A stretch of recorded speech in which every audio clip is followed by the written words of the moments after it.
If ever I had a feeling. Olá, meus amores, tudo bem com vocês? Sejam muito bem-vindos a mais uma aula de História. Na aula de hoje, nós vamos dar continuidade ao nosso conteúdo de Primeira República, tá? Nós vimos até então a proclamação da República, falamos sobre a República da Espada, né? E na última aula vocês fizeram um exercício e depois eu corrigi esse exercício junto com vocês, né? 4 questõezinhas aí sobre esse primeiro período, esse primeiro momento da República no Brasil. Na aula de hoje, então, nós vamos começar a ver, então, o período de 1894 até 1930, também conhecido como República Oligárquica, tá? Algumas pessoas também chamam de República do Café com Leite. Vocês vão entender por que disso, tá? Nós vamos ler, então, vamos estudar aqui quais as características deste período em específico, né, e como que isso vai se desenrolar aí durante todo esse momento.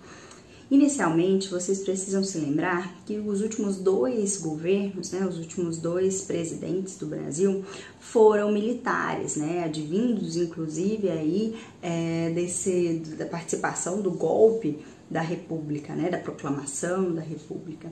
Então, nós tivemos Deodoro da Fonseca e tivemos o Floriano Peixoto. Logo após o término do mandato do Floriano Peixoto, foram convocadas eleições e nessas eleições, de acordo, obviamente, com todas as regras dispostas na Constituição de 1891, tá? E então, nessas eleições, um civil foi eleito. Então, aqui nós temos o término dessa República da Espada, principalmente pelo fato de que agora um civil iria governar o nosso país. Tá bom? Vem aqui na nossa apresentação para a gente entender quais são as características dessa república oligárquica. Eu mudei aqui um pouquinho a nossa apresentação para ficar mais rápido da gente ver, né? Assim, para não passar pro Prezi. Como eu já tinha essa apresentação, a gente vai aproveitar que em outros momentos a gente pode voltar a utilizar o Prezi, enfim. Mas por agora nós vamos usar aqui o PowerPoint, tá? Então, eu coloquei aqui que a República Oligárquica, ela vai de 1894 até 1930, como eu já reafirmei aqui na apresentação da aula, né? Primeiro de tudo, a gente precisa entender o que é uma oligarquia. Nós estamos chamando, então, de República Oligárquica. Mas, professor, o que é uma oligarquia?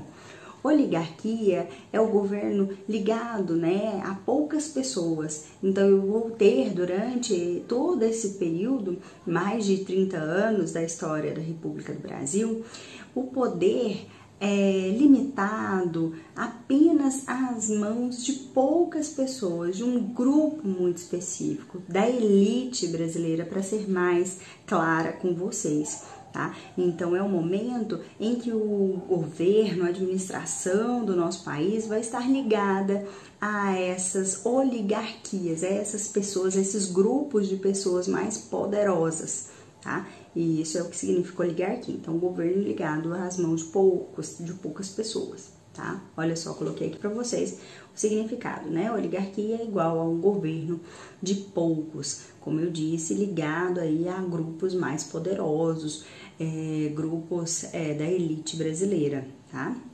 Estados também, né? De regiões brasileiras, que é o que nós vamos ver aqui neste slide mesmo. Então, a estrutura política, né? Nós temos algumas características da política empreendida, da política praticada ao longo dessa república oligárquica. A primeira delas é a república ou a política do café com leite, tá? Por que república ou política do café com leite? Olha só, vamos ler e eu explico para vocês. A política do café com leite. Oligarquias de São Paulo e Minas Gerais, as duas mais poderosas do país, alternavam-se na presidência da República. Por que isso acontece, professora? Por que eles eram os mais importantes? São Paulo e Minas Gerais eram dois estados importantíssimos para a economia do nosso país, porque era ali naquela região predominantemente que havia maior número, né, da plantação de café. E o café, apesar de não ser o único produto da nossa economia, para a nossa exportação, era o principal, era o carro-chefe, né? Eu já falei isso para vocês lá quando a gente viu, inclusive, o Segundo Reinado. Isso faz, então, com que seja dê poder, né? Isso, então, dá poder para o estado de São Paulo e Minas Gerais. Então, ao longo dessa república oligárquica, o poder ele vai ficar alternando aqui entre esses dois estados. O presidente ora vai ser paulista ou apoiado pelo candidato paulista, ou vai ser um mineiro, tá? Isso não acontecia sem ter nenhuma intriga entre eles. É muito importante vocês entenderem isso daqui, porque já cansou de cair em vestibulares essa afirmativa, tá? Que é falsa, que eles teriam essa estabilidade, que tudo bem, que ora era São Paulo, ora era Minas Gerais, e que neste meio tempo dessa república oligárquica nunca houve desentendimento entre eles, nunca houve ali um conflito, enfim, isso é falso. Tá? Por vezes eles vão entrar aqui em discussão, eles vão discordar, vai haver, por exemplo, 2 paulistas seguidos, 2 mineiros seguidos, isso pode acontecer e aconteceu, tá? Mas no âmbito geral, a política do café com leite traz esse significado aí de alternância do poder dessas duas oligarquias mais poderosas do Brasil naquele momento, São Paulo e Minas Gerais. Tá? Vamos voltar aqui para a nossa apresentação para a gente ver aqui o papel desses outros estados que estavam aqui, né, à margem, né, que estavam... porque eu tô preocupada com os fios ali aparecendo no vídeo. Enfim, então, esses outros estados, qual seria o papel desses outros estados e também uma outra prática política desse período chamada política dos governadores. Olha só, as oligarquias menos expressivas apoiavam o acordo em troca de cargos ou ministérios, como por exemplo o Rio Grande do Sul, a Bahia, o Rio de Janeiro, entre outros. Então, algumas outras oligarquias, alguns outros estados ficavam então apoiando, né, o São Paulo e Minas Gerais para dar suporte, né, para que eles pudessem governar. Daqui a pouco vem uma imagem, eu mostro para vocês uma imagem de uma charge que representa isso, esses outros estados meio que segurando e apoiando, dando a base, dando a legitimidade para que São Paulo e Minas Gerais pudessem alternar no poder e governar o país naquele período. A política dos governadores. Na verdade, né, foi um acordo firmado entre o presidente, na época no governo de Campos Salles, né, então o presidente era Campos Salles, entre 1898 e 1902, depois eu posso mostrar aqui para vocês, não há necessidade de vocês decorarem, óbvio, mas eu sempre digo, quem sabe mais desses detalhes ganha um diferencial. Né? Mostra aqui uma tabelinha de quais foram os presidentes desse período para vocês, tá? Eu coloco na tela e se vocês quiserem, podem tirar print. Então, esse acordo entre o presidente, né, estabelecido pelo Campos Salles, e os governadores estaduais, que previa o apoio mútuo e a não interferência de ambos em seus governos. Daria ali um fim da instabilidade política no Brasil. Vamos entender direitinho como que funcionava essa política dos governadores, né? Os coronéis começavam ali desde do pequeno, né, das regiões mais interiores, né, do interior do Brasil. Então, por exemplo, ali naquela região do interior, teria sempre a figura que nós chamamos de coronel, né, o cara que é mais importante, é aquela pessoa que geralmente tem uma grande fazenda, é um cafeicultor, e ele vai ter um grande poder de influência naquela cidade, todo mundo respeita ele é muito rico, tem o poder de influência política, tem o poder de influência econômica. Ele é aquela pessoa, né, o coronel, que vai ajudar as outras pessoas, vão apadrinhar essas outras pessoas. E aí eu coloco bem entre aspas, porque essa figura do coronel, ela vai cobrar seus favores depois, né? E ninguém apoia, ou ninguém apadrinha, ou ninguém financia alguém sem ter um interesse por trás. Então esse coronel é uma pessoa que vai oferecer esses favores, vai apoiar, muitas vezes vai financiar inclusive escolas ali naquela pequena região, mas sempre em troca ele vai pedir e vai pressionar, se for preciso, utilizando a violência, para que essas pessoas que ele ofertou, né, esse bem, que usufruiu dessa influência dele, vote no candidato em que ele está apoiando. Tá? Isso é uma característica também, daqui a pouco a gente vai falar sobre ela, desse período chamado coronelismo, tá? Então esse coronel, essa figura nas novelas da Globo, costuma se tratar muito desse contexto, desse período, e esses coronéis, inclusive, eles estão sempre vestidos de branco, com chapéu, mostrando aqui a importância, a imponência dele, né? Então é interessante, eu me lembro de uma novela, não me lembro qual o nome da novela, em que o Tony Ramos, né, fez um coronel e ele se vestia justamente assim, né? O figurino do personagem era todo branco e ele tinha vários afilhados, né? Ele era um cara de muita importância ali na região, mas ele obviamente pedia esses favores, né? Esses favores em troca, e se for preciso utilizava a violência, como eu já deixei claro aqui para vocês. Tá?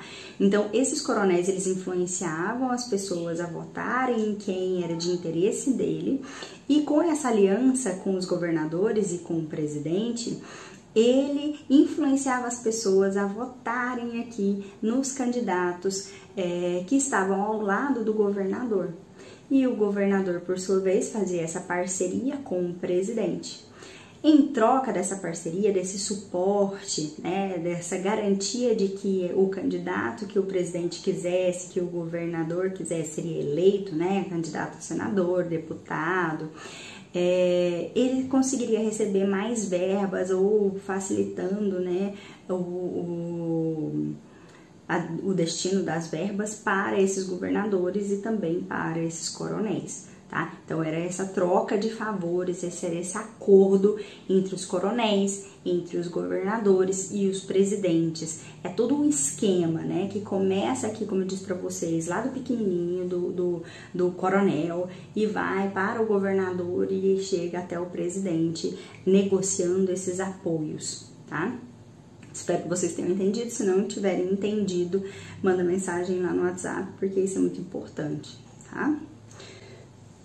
Voltando pra cá, olha só algumas charges, né, como eu disse pra vocês. Essa primeira aqui mostra São Paulo e Minas Gerais, aqui, né, cada um encostado num braço da cadeira da presidência da República. E aqui embaixo os outros estados que ficavam sempre ali, né, tentando de certa forma, é óbvio que essa charge é uma crítica, né, a essa política do café com leite, em que esses outros estados ficavam ali, de certa forma, tentando chegar a alcançar esse poder, mas que não conseguiam. Então, a gente tem Rio Grande do Sul, Santa Catarina, Mato Grosso, o Paraná, Bahia, enfim, Amazonas e vários outros aqui representados nessa charge. A própria legenda, né, está aqui, ó, os detentores, tenham paciência, mas aqui não sobe mais ninguém. A charge de Stone de 1925 revela uma aliança que, segundo novas pesquisas, não foi única no início da República, né? Então, essa característica dessa República do café com leite. Outras 3 charges muito conhecidas que costumam cair bastante em vestibulares, né, provas, são essa daqui, né, que a aliança deles está aqui amarrada, mas que cada um está indo para um lado, Minas e São Paulo, mas eles estão juntos no final das contas, porque é um governo da elite que eles mantêm esse próprio interesse. a Primeira República, né, que é um desenho representando o café e o leite. E aí, meninos, eu quero ressaltar aqui para vocês que muitas pessoas cometem o engano de achar que, por que isso ganha esse nome simplesmente, né? Porque São Paulo era o maior produtor de café e Minas Gerais era o maior produtor de leite, né, de laticínios. Isso é verdade? Não, não completamente. Minas Gerais produzia laticínios? Sim, produzia laticínios. Mas o real motivo deles se alternarem no poder é justamente pelos dois serem grandes produtores de café, tá? Minas Gerais também tinha grande parte do território de plantação de café. Então, óbvio que o leite advém dessa característica de produção de laticínios, mas não é por conta do laticínio que Minas Gerais era tão forte a ponto de competir, a ponto de ficar aí intermediando o poder, alternando, na verdade, o poder com São Paulo, tá bom? E aqui a outra, né, uma gangorra em que eles estavam meio que equilibrando, então ora era São Paulo, ora era Minas Gerais, tá? Outra grande característica desse período são as fraudes eleitorais ou a manipulação dos resultados. Lembra que quando nós vimos, acredito que na primeira aula sobre proclamação da República, eu contei para vocês, expliquei para vocês que a Constituição de 1891 trazia uma característica de voto aberto, né? Isso significava, então, que as pessoas não iam como hoje.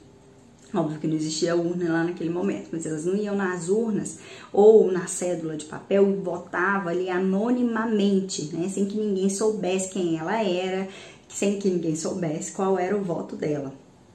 Esse voto era aberto, então as pessoas chegavam, né, na votação e, olha, eu voto no fulano de tal, eu voto no ciclano. Isso abria brecha, então, para a manipulação, para a compra de votos, para essas fraudes eleitorais. Porque, por exemplo, vamos pegar o exemplo da figura do coronel.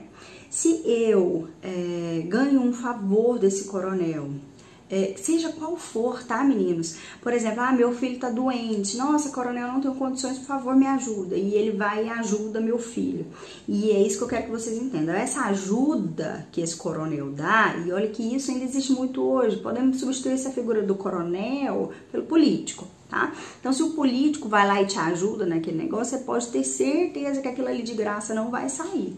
Da mesma forma acontecia com o coronel. Então, o coronel ajudava o meu filho, beleza, mas na época das eleições, olha, meu candidato, fulano de tal, ele precisa vencer. E aí, para algumas pessoas, óbvio, era mais fácil essa manipulação, né? Era manipulado de forma mais fácil, outras precisavam usar a violência, né? Mas aí o que acontecia então era que como eu achava que eu devia uma gratidão por esse coronel, obviamente eu ia votar em quem ele pedia, né? E até porque ele iria verificar o meu voto, já que o voto era aberto. Então eu chegava e votava, né? Votaria, no caso, no candidato em que ele pediu, no candidato que ele apoia, tá? Isso aqui é manipulação, é compra de votos. Muitas vezes acontecia a compra de votos, né? Há pouco tempo, e isso é muito recente, assim, gente, é muito interessante a gente perceber que a gente estudando isso lá na Primeira República, né, no começo do século XX, acontece muito ainda hoje, né? Essas manipulações que muitas vezes os políticos fazem para ganhar o voto, né? Para comprar voto também. Por exemplo, tem um caso muito engraçado em que o político ele foi fazer um comício, né? Foi falar pro povo. Hoje em dia é proibido isso, mas na época ele falava pro povo. Existiam muito comícios. Então eles levavam cantores, né, famosos, muitas vezes, gastavam dinheiro danado com isso, e a população ia e escutava as propostas do candidato ali e tal, e naquilo, muitas vezes ele ganhava muitos votos, porque, nossa, olha que candidato bacana, ele trouxe fulano de tal, trouxe Barões da Pisadinha, então, eu gosto de Barões da Pisadinha, não gostei desse político, então quer dizer que ele vai trazer mais, né? Então isso é manipulação. E naquela ocasião, esse político distribuiu sapatos, né, caixa de sapato para as pessoas. Só que na caixa de sapato só tinha um par, só tinha um pé, na verdade, do sapato. O outro viria quando houvesse as eleições. Olha que coisa esquisita, né? Isso é compra de votos, tá? E óbvio que isso acontece principalmente com as pessoas mais humildes, com as pessoas que precisam desses favores, com as pessoas que precisam, né, desse tipo de favor. Então isso é muito, infelizmente, ainda é muito normal e ainda tem muita gente que cai nessa manipulação. E gente que é forçada a cair nessa manipulação por conta das ameaças, né, que acontecem muitas vezes desses políticos. Como, por exemplo, né, aqui no caso, os coronéis, eles ameaçavam inclusive a vida dessas pessoas, tá? Vamos aqui então pra gente entender. Primeira característica, o coronelismo, né, dessas fraudes e manipulação de resultados, como eu disse pra vocês, essa característica do coronelismo. O coronel era o nome pelo qual os latifundiários eram conhecidos, então os donos das grandes fazendas, principalmente de café, usavam seu prestígio pessoal para arregimentar votos, ou seja, para angariar votos, para conseguir votos, né, para o candidato que ele apoiava. Quanto maior o curral eleitoral do coronel, maior o seu poder. Olha só que interessante é essa expressão, curral eleitoral. Curral é um lugar onde fica o gado, né? Onde fica o gado. Por isso que às vezes hoje em dia ainda se associa muito isso. Ah, o gado, o povo é gado demais. Ou seja, segue as coisas sem parar para pensar, sem analisar.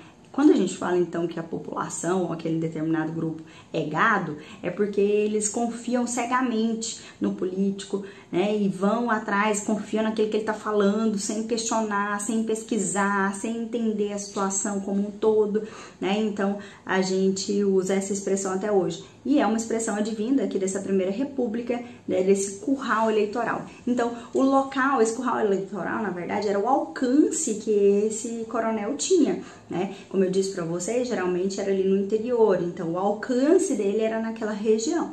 A gente ainda tem muitos coronéis ainda em Goiás, né, que a gente fala que são coronéis, são políticos extremamente importantes. A gente fala, inclusive, uma espécie de crítica, óbvio, que, por exemplo, a gente tem 2 grandes coronéis aqui no estado de Goiás, Marconi e o Caiado, que é o nosso governador atual, né?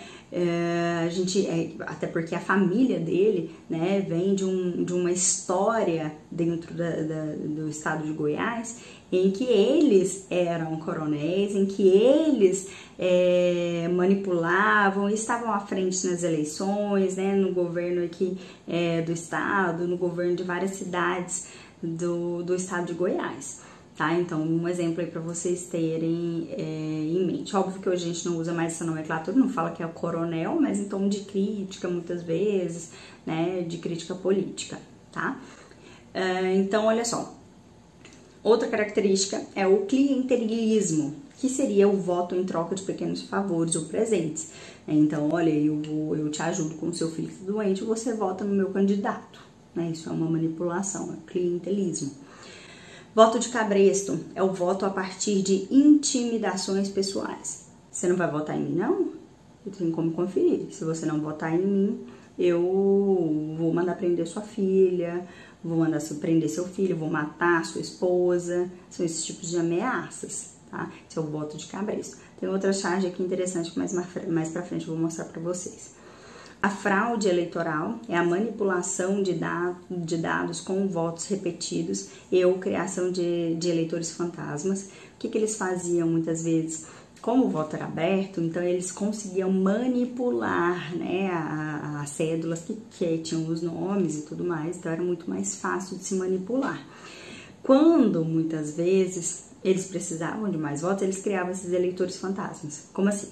Eles pegavam as pessoas que já tinham morrido, atestados de óbito, né? E votavam, pegavam o nome daquela pessoa, não tinha muito rigor nessa conferência, né? Então eles apresentavam o nome da pessoa, né, que tinha falecido e votava ali no nome dele. Então, às vezes, uma pessoa votava várias vezes pegando o nome desses falecidos, né, colocando lá um nome que não era dele mesmo, então um voto fantasma. Tá? Isso acontecia muito nesse período, infelizmente.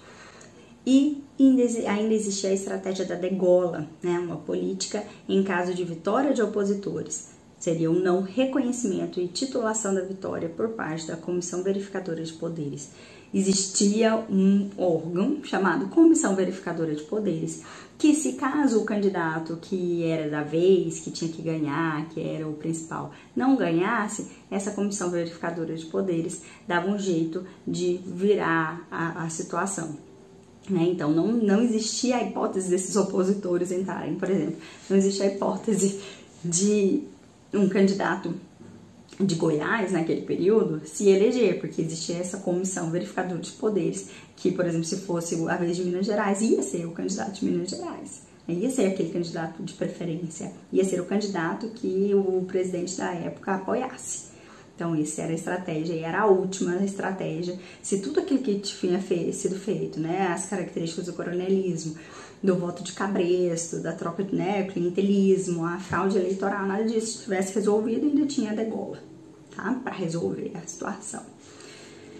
Seguindo aqui, as charges, como eu disse para vocês, né? Olha só, as próximas eleições de cabresto, né? E interessante pensar, cabresto é aquilo que amarra, né, o cavalo. Então, eu fico puxando, eu consigo controlar esse cavalo. Por isso que a gente coloca esse nome de voto de cabresto, tá? Então, eu vou controlar esse voto, eu consigo ter o controle. Então, aqui, né, estaria uma charge representando o político, levando, né, o eleitor para votar.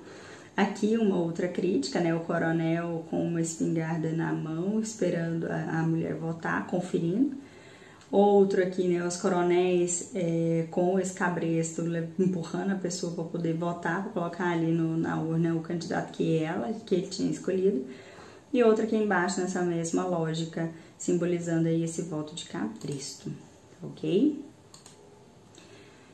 Espero que vocês tenham entendido. É um conteúdo que é tranquilo de se entender, mas é preciso de dedicação, é preciso que vocês prestem bastante atenção na aula para vocês conseguirem entender o conteúdo e essas características da Primeira República.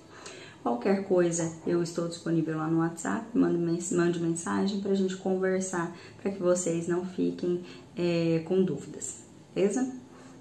Grande beijo e até a próxima. Tchau, tchau.